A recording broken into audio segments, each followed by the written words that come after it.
أو تحل قريبا من دارهم حتى يأتي وعد الله إن الله لا يخلف الميعاد. ولقد استهزئ برسل من قبلك فأمليت للذين كفروا ثم أخذتهم فكيف كان عقاب.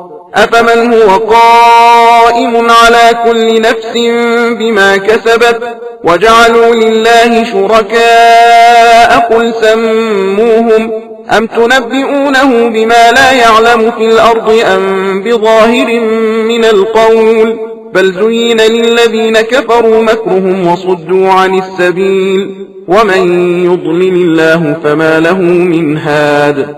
لهم عذاب في الحياة الدنيا ولعذاب الآخرة أشق وما لهم من الله من واق. مثل الجنة التي وعد المتقون